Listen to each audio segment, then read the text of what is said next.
confortável diante de um tribunal.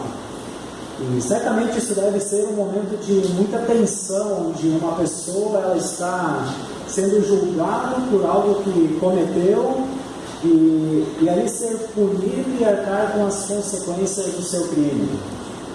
Ou também alguém pode estar sendo julgado, sendo inocente, sem ter cometido crime algum. O apóstolo Paulo, ele passou por essa situação. Quando ele estava lá na cidade de Corinto, e esse episódio está relatado lá em Atos, capítulo 18, versículos 12 a 17. Se você quiser abrir o texto lá em Atos, capítulo 18, versículos 12 a 17.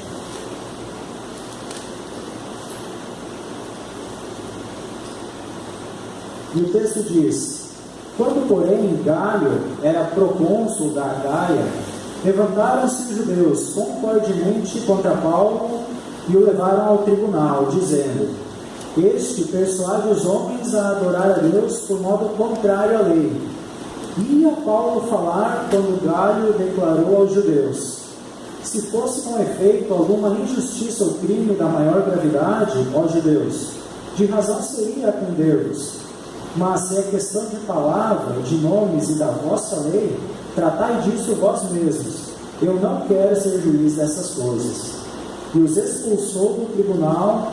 Então todos agarraram Sóstenes, o principal da sinagoga, e o espancavam diante do tribunal.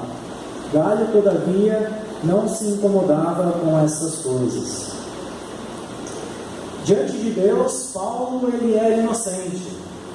Ele não era culpado diante de Deus. Ele não estava sendo culpado de nada.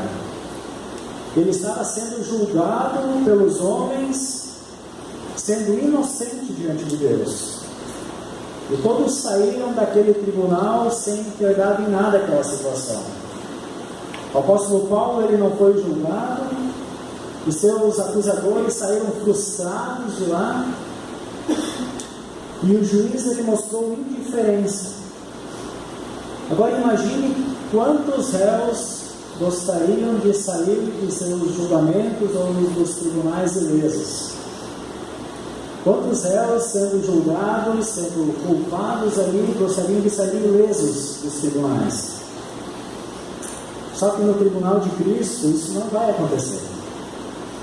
Quando Cristo instituiu o seu tribunal, o apóstolo Paulo ele determinou que ele viveria de uma maneira que agradasse ao Senhor, porque ele sabia que todos os crentes deverão comparecer diante do tribunal de Cristo. E o texto de hoje não é esse que nós lemos, mas o texto de hoje está lá em 2 Coríntios, capítulo 5, versículos 10 a 21.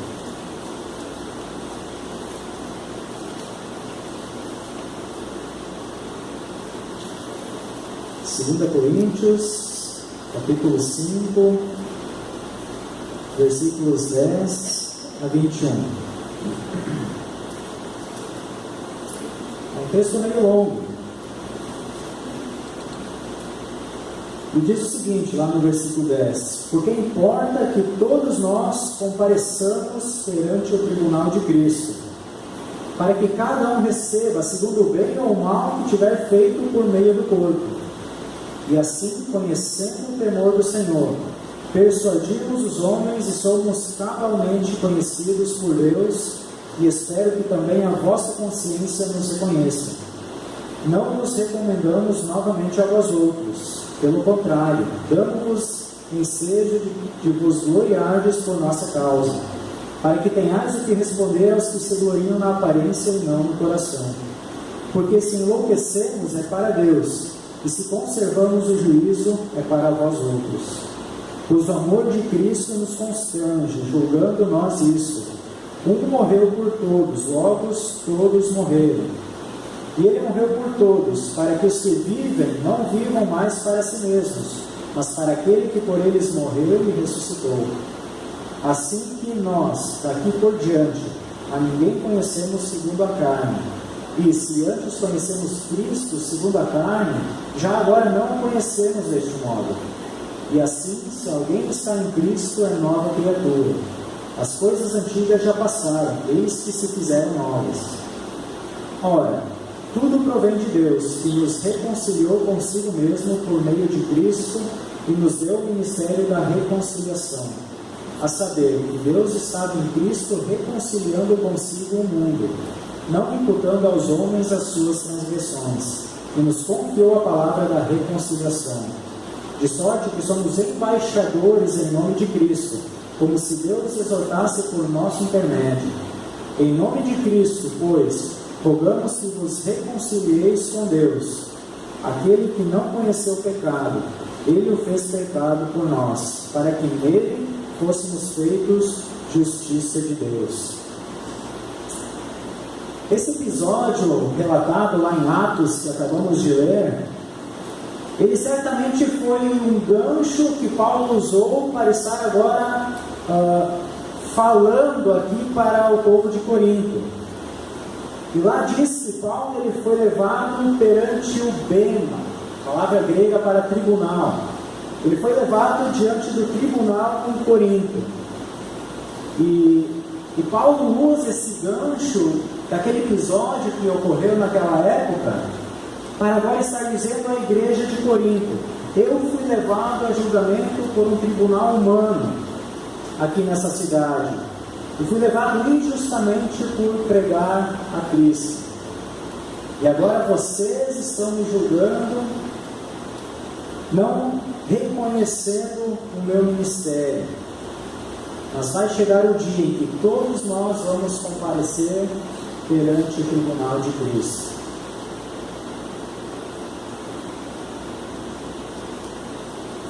E Paulo, ele passou por acusações pelo povo pagão lá em Corinto, e agora ele estava sendo julgado pela igreja de Corinto. E ele vem escrevendo sobre tudo isso que estava acontecendo, e no decorrer da carta, desde o início do capítulo 5, ele vem falando sobre o que o crente faz em relação ao seu corpo. E ele vem descrevendo sobre essa expectativa do cristão de deixar esse corpo pecaminoso até ser revestido de um corpo glorioso e estar na presença do Senhor.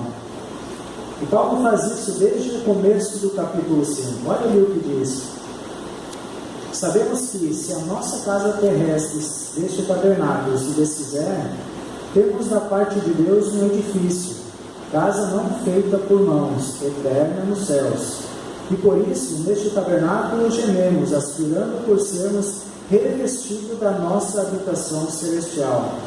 Se todavia formos encontrados vestidos e não nus, pois na verdade, os que estamos neste tabernáculo, gememos angustiados, não por querermos ser vestidos, mas revestidos, para que o mortal seja absorvido pela vida. Ora, foi o próprio Deus quem nos preparou para isso, otorgando-nos o penhor do Espírito. Paulo está descrevendo aqui que o crente, ele aspira a ser despido desse corpo pecaminoso e ser revestido do corpo celestial, para estar na presença de Cristo. E então ele faz essa afirmação ali no versículo 10: porque importa que todos nós compareçamos perante o tribunal de Cristo, para que cada um receba segundo o bem ou mal que tiver feito por meio do corpo. E aqui nesse versículo tem algumas palavras interessantes. Essa palavra importa, porque importa. No original, ela quer dizer que é uma necessidade estabelecida pelo conselho e decreto de Deus, especialmente por aquele propósito seu que se relaciona com a salvação dos homens pela intervenção de Cristo e que é revelado nas profecias do Antigo Testamento. É uma necessidade estabelecida pelo decreto e pelo conselho de Deus. E essa palavra todos, ela quer dizer todos os crentes. Não é todo mundo, não é os descrentes juntos. É todos os crentes.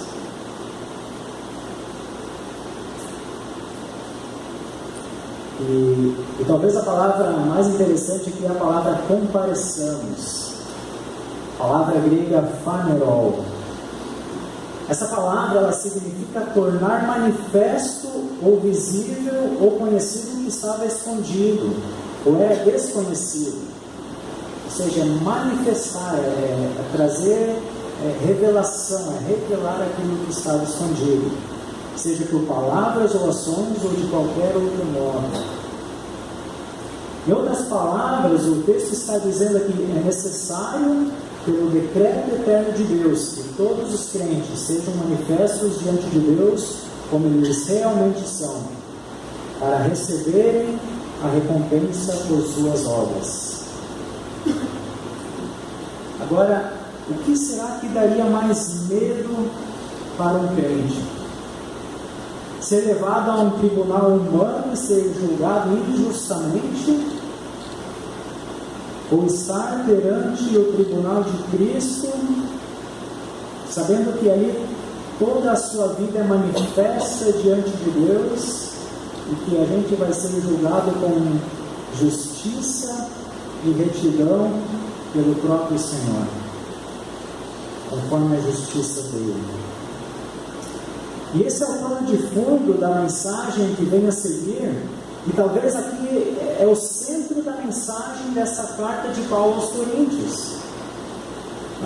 Esse aqui é o motivo pelo qual ele está escrevendo essa carta, de que lá na frente todos nós vamos comparecer perante o tribunal de Cristo. E essa carta de Paulo àquela igreja, por conta de acusações da própria igreja, de que eles não estavam reconhecendo o ministério apostólico de Paulo, achando que ele era ilegítimo, e ela foi escrita como uma defesa do seu apostolado. E tanto Paulo quanto os seus leitores, eles sabiam o que significava ser conduzido perante um tribunal lá na cidade de Corinto. E o que Paulo está dizendo aqui é que nós precisamos ordenar a nossa vida à luz da realidade de que todos nós vamos comparecer perante o tribunal de Cristo. E nós também devemos viver à luz dessa realidade. E aqui o texto continua no versículo 11: e assim, conhecendo o temor do Senhor.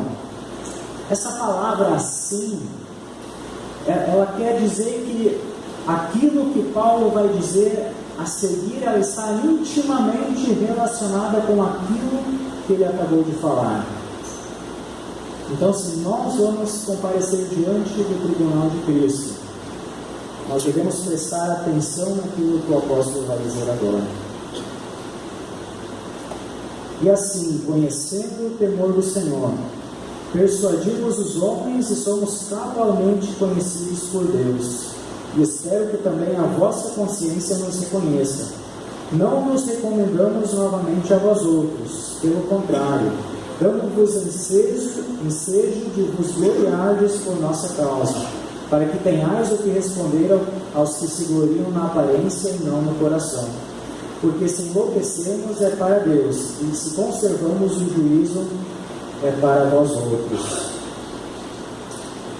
Paulo, ao dizer isso, ele está dizendo: ó Coríntios, se vocês vão comparecer perante o tribunal de Cristo, saibam que eu também vou comparecer. E eu vou ter que dar explicações a respeito daquilo que eu fiz no meu ministério e através do meu corpo. E ele reconhece que toda a sua vida e o seu ministério ficarão desvendados diante do Senhor.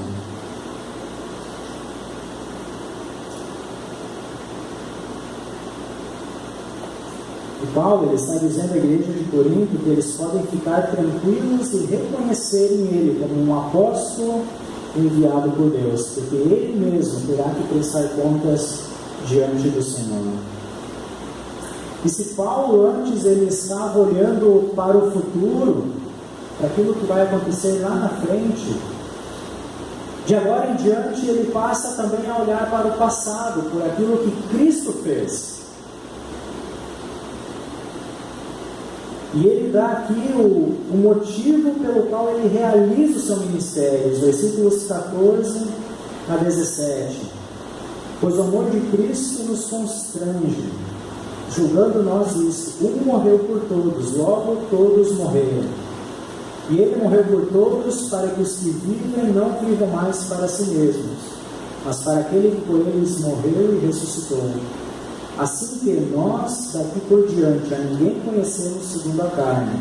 E se antes conhecemos Cristo segundo a carne, já agora não o conhecemos deste modo. E assim, se alguém está em Cristo, é nova criatura. As coisas antigas passaram, eis que se fizeram novas. Paulo aqui está dizendo que o amor de Cristo constrange ele. E essa palavra constrange, ele também usou ela lá em Filipenses, capítulo 1, verso 23, dizendo que de um e de outro lado ele estava constrangido a permanecer com eles, mas também que o desejo dele era de partir e estar com o Senhor. E essa palavra constrangida, ela significa pressionado. E o constrangimento que Paulo sentia, descrito aqui, esse impulsionar para o ministério, era por causa do amor de Cristo, mas não por causa de um amor de Cristo somente por Ele mesmo, mas por causa do amor de Cristo por todos. Porque o texto diz: pois o amor de Cristo nos constrange, julgando nós isso: um morreu por todos.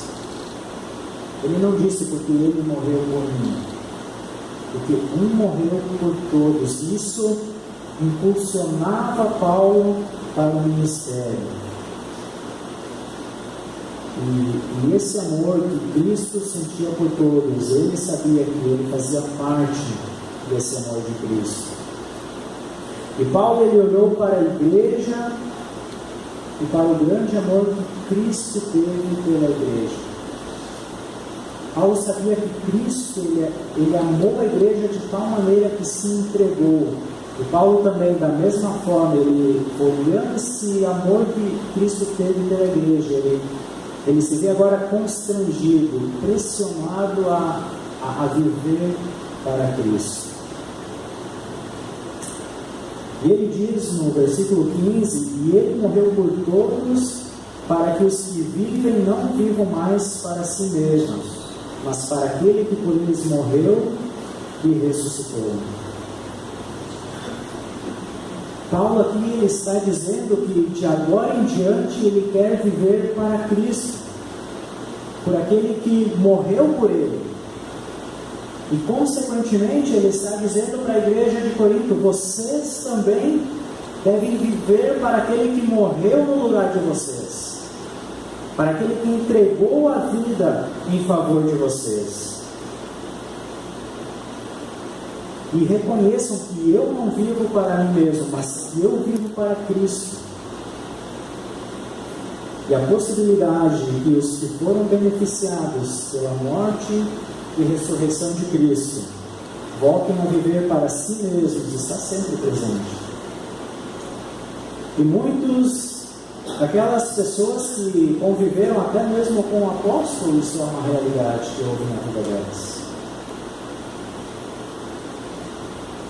Muitos voltaram a viver para si mesmos.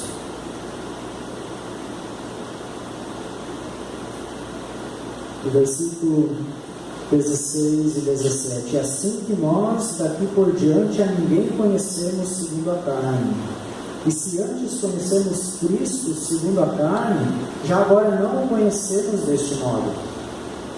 E assim, se alguém está em Cristo, é nova criatura. As coisas antigas passaram, eis que se fizeram novas. Antes de Paulo conhecer a Cristo, ele se orgulhava da vida dele. E ele descreve em Filipenses as credenciais dele. Ele era hebreus de hebreus, fariseu, um seguidor da lei, um perseguidor da igreja. Ele era alguém que o seu currículo era o mais elevado naquilo que eles faziam, conforme a lei. Ele tinha uma visão humana de Cristo. Porém, depois que o próprio Senhor Jesus se revelou a Paulo, ele teve uma outra visão de Cristo e dele mesmo. Ele dizia: se antes nós conhecemos a Cristo segundo a carne, agora nós já não o conhecemos deste modo. Antes, se nós tínhamos uma visão humana de Cristo, apenas como uma figura histórica, agora nós o conhecemos diferente. Nós já não o conhecemos deste modo, porque agora nós o conhecemos como Ele é.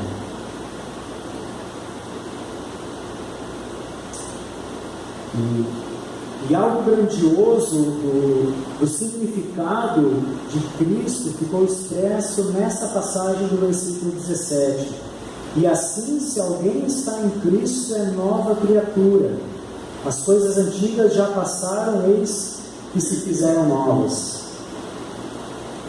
Paulo agora, ele é uma nova criatura em Cristo, e agora ele conhece a Cristo como Ele realmente é.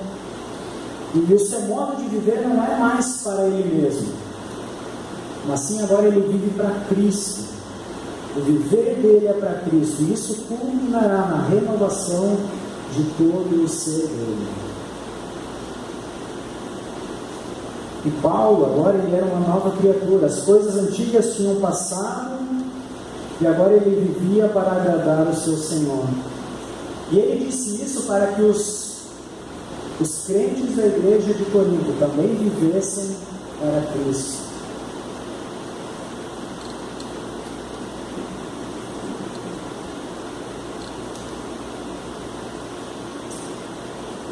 E nós também, se nós conhecemos a Cristo, nós somos novas criaturas. Nós somos filhos de Deus e devemos viver para Deus. Nós temos vivido como novas criaturas, nós temos vivido para honrar e glorificar ao nosso Deus. Que evidências a gente tem demonstrado na nossa vida que nós somos novas criaturas? E diante de tudo isso, da realidade de que todos irão comparecer perante o tribunal de Cristo, que eles deveriam viver para Cristo, não mais para si mesmo, Paulo ele encerra esse capítulo falando da reconciliação com Deus. Os versículos 18 a 21. Ora, tudo provém de Deus, que nos reconciliou consigo mesmo por meio de Cristo, e nos deu o ministério da reconciliação. A saber que Deus estava em Cristo reconciliando consigo o mundo, não imputando aos homens as suas transgressões, e nos confiou a palavra da reconciliação, de sorte que somos embaixadores em nome de Cristo, como se Deus exortasse por nosso intermédio. Em nome de Cristo, pois, rogamos que vos reconcilieis com Deus. Aquele que não conheceu o pecado, Ele o fez pecado por nós, para que dele fôssemos feitos justiça de Deus. E creio que aqui essa é a parte mais prática dessa mensagem. E se você não conseguiu prestar muita atenção naquilo que eu falei até agora, preste atenção nisso que eu vou falar nessa parte. Aqui Paulo ele sublinha o fato de que tudo provém de Deus, que nos reconciliou consigo mesmo. E o grande plano da salvação, mediante o qual toda a criação deve ser redimida, se origina em Deus. E Paulo ele também diz que Deus deu o ministério da reconciliação aos homens. E nesse texto há duas formas de interpretação. Ou talvez não duas formas de interpretação, mas duas formas de aplicarmos o texto. E essas duas formas elas estão corretas. Porém, muitas pessoas, elas só veem uma e ignoram a outra. E a primeira delas é a mais comum, está ali nos versículos 18 até 20 da parte A.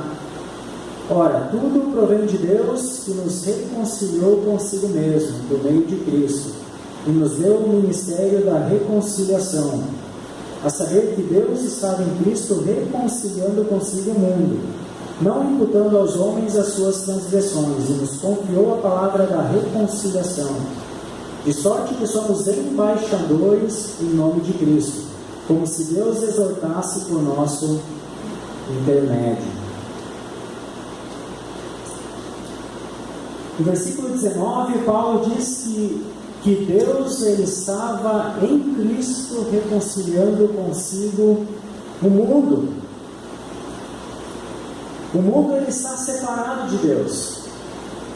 O homem ele está separado de Deus por causa do pecado, e ao próprio Deus quem toma a iniciativa e a executa de trazer novamente o homem para perto dele, para reconciliar o homem de novo consigo mesmo por meio de Cristo. E note nos versículos 17 e 18 a expressão em Cristo. Se alguém está em Cristo, é nova criatura. Ora, tudo provém de Deus, que nos reconciliou consigo mesmo por meio de Cristo. Não é por meio de fazer boas coisas, não é por meio de seguir os mandamentos, não é por meio de leis, não é por meio de outras crenças a não ser o próprio Senhor Jesus Cristo. Isso não significa que não havia um obstáculo da parte de Deus, que não precisasse ser transposto antes de efetuar essa reconciliação entre Deus e a humanidade. Era primeiro preciso solucionar a ira de Deus contra o homem. O que se enfatiza nessa passagem é a maravilhosa graça de Deus, revelada quando Ele mesmo tomou essa iniciativa em Cristo de remover esse obstáculo de sua parte. Deus ele toma essa iniciativa. Ele estava reconciliando consigo o mundo, não levando em conta as ofensas que o mundo fez contra ele. E ele confiou esse ministério aos homens. Versículo 20, primeira parte.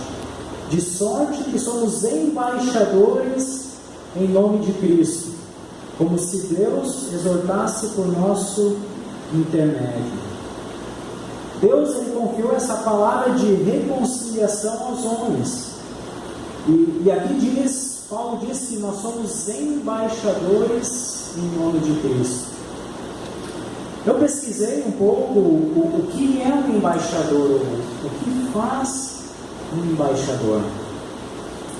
E um pouco que eu pesquisei diz o seguinte: um embaixador é um diplomata de máxima importância que, sendo detentor de plenos poderes para representar o seu país, está encarregado de chefiar a missão diplomática do seu país em um ou mais estados estrangeiros.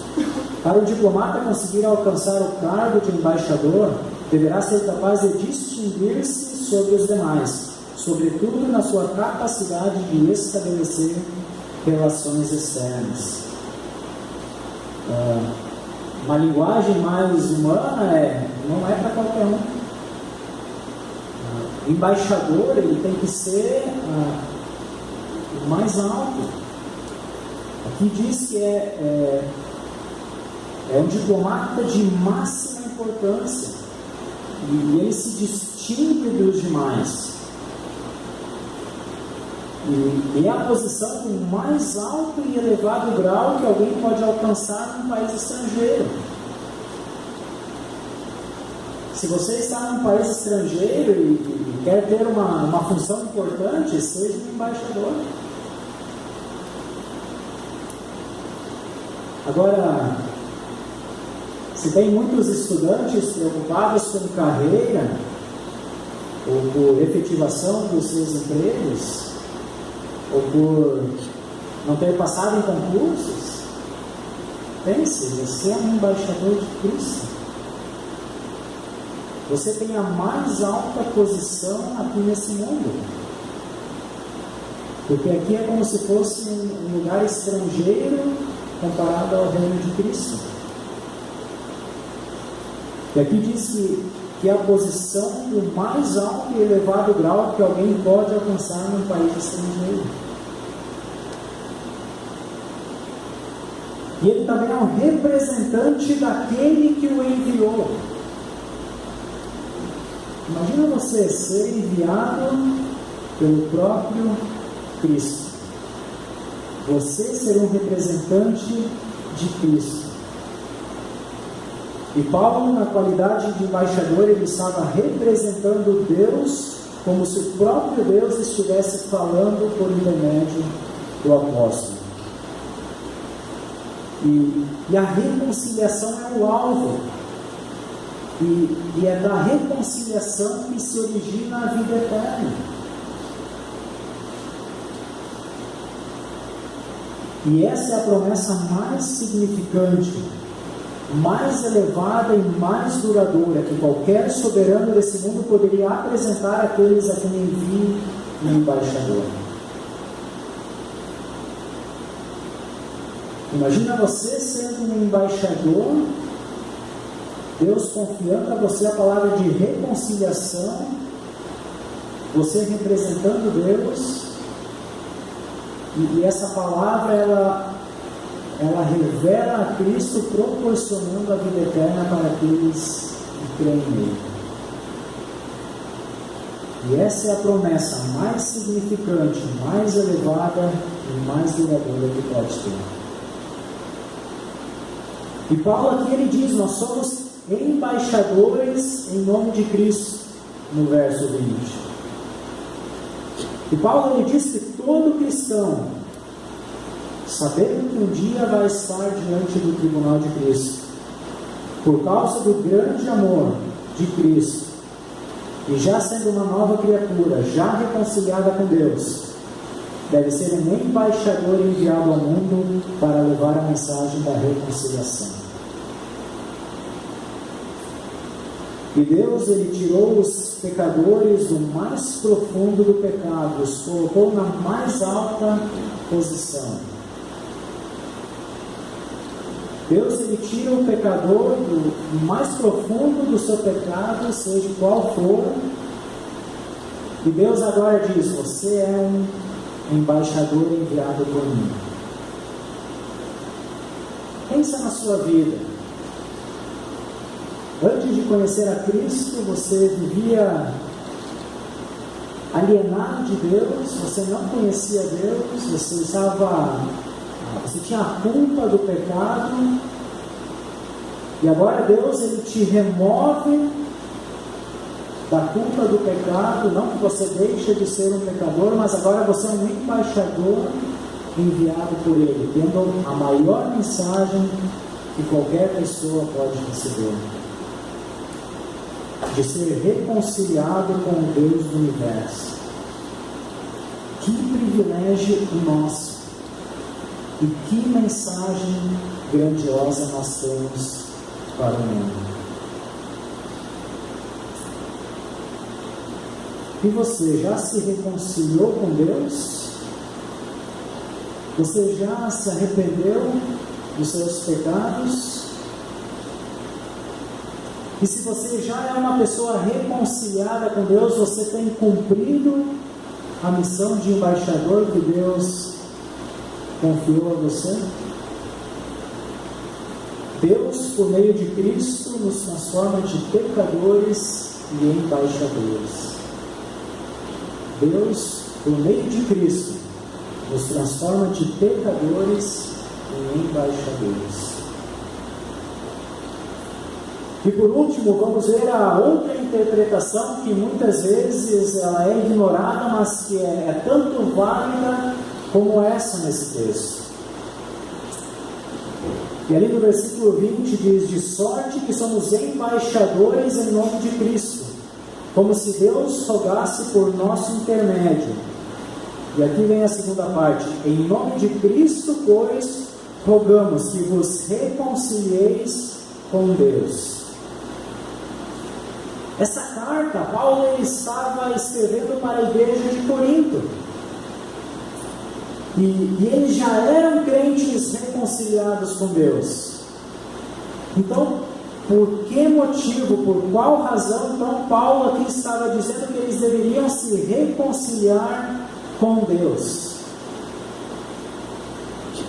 Porque a igreja não estava reconhecendo a autoridade de Paulo e o seu ministério. O que eu quero dizer com isso?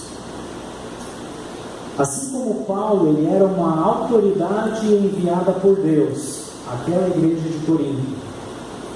Deus coloca autoridades na igreja através dos seus líderes e devemos reconhecê-los como embaixadores da parte de Deus. O que se vê muito nas igrejas hoje em dia são pessoas que estão vivendo em pecado.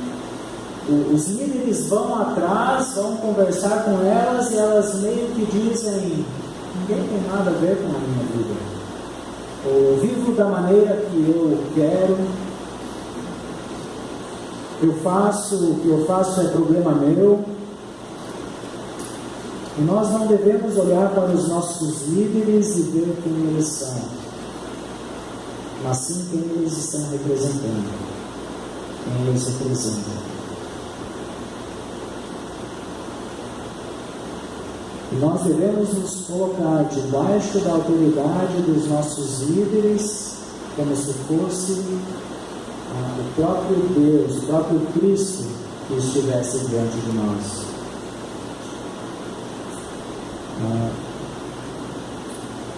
Como vocês sabem, eu e a Ana, nós, quando começamos a namorar, a gente avisou na igreja que nós estávamos namorando. Depois, quando nós noivamos, também anunciamos o nosso noivado. E isso quer dizer que nós, eu e ela, concordantemente, estamos nos colocando debaixo da autoridade dos nossos líderes aqui na igreja. E também de toda a igreja como um todo. Como uma prestação de contas, como eles cuidando de nós e nós confiando no nosso cuidado para eles também. E sexta-feira agora nós começamos a estudar um pequeno manual o nome do manual é Antes de Dizer Sim. É um manual de 8 sessões para estudarmos antes do casamento. Nós estamos fazendo com a Valdir Gabi. E como isso é importante a gente se colocar debaixo da autoridade de Deus. E as pessoas que Deus coloca para liderar a igreja, Ele coloca como representantes dele. E nós devemos nos sujeitar e nos colocar sob essa autoridade como sendo a autoridade de Deus, o próprio Deus.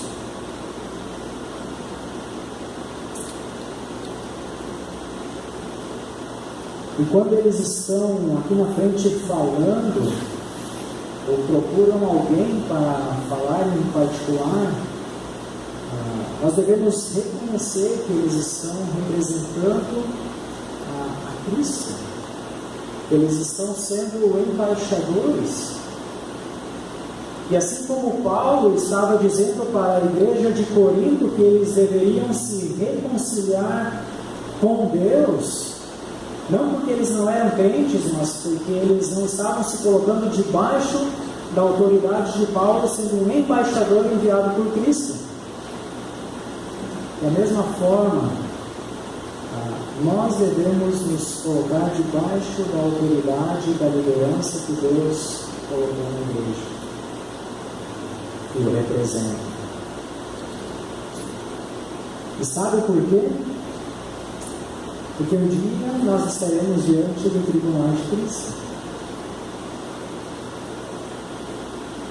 Então, que nós possamos deixar de viver para nós mesmos e viver para aquele que morreu e ressuscitou por nós.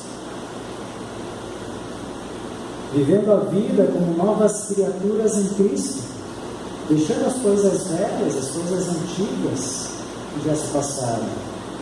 Porque agora tudo deve ser novo na nossa vida.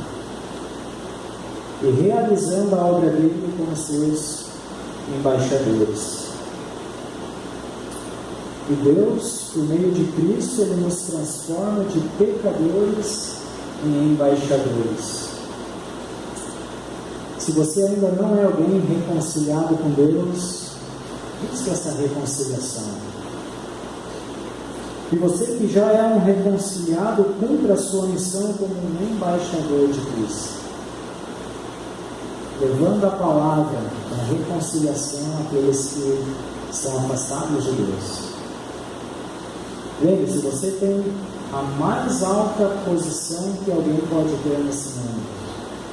Você é um representante de Deus nesse mundo. Vamos orar?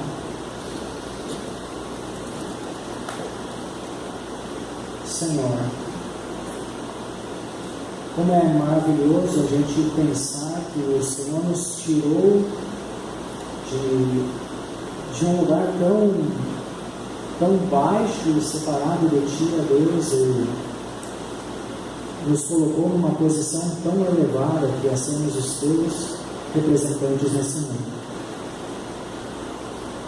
Pai, ajuda-nos a não vivermos para nós mesmos, mas sim vivermos para Ti. Como novas criaturas, tendo uma vida nova, dada pelo Senhor, sabendo que o Senhor nos confiou a palavra da reconciliação, e ajude-nos, ó Pai, a sermos embaixadores Teus nesse mundo. E também oramos, Deus, e pedimos para que o Senhor nos ajude a nos colocarmos debaixo da autoridade, da liderança dessa igreja, não olhando para eles, Deus, como pessoas, mas sim olhando para eles como representantes Teus. Nos abençoe, Deus. Com o Espírito Santo, ajude-nos a vivermos a cada dia para Ti, possamos alegrar o Senhor através das nossas vidas. E nós oramos e pedimos em nome do Senhor Jesus. Amém.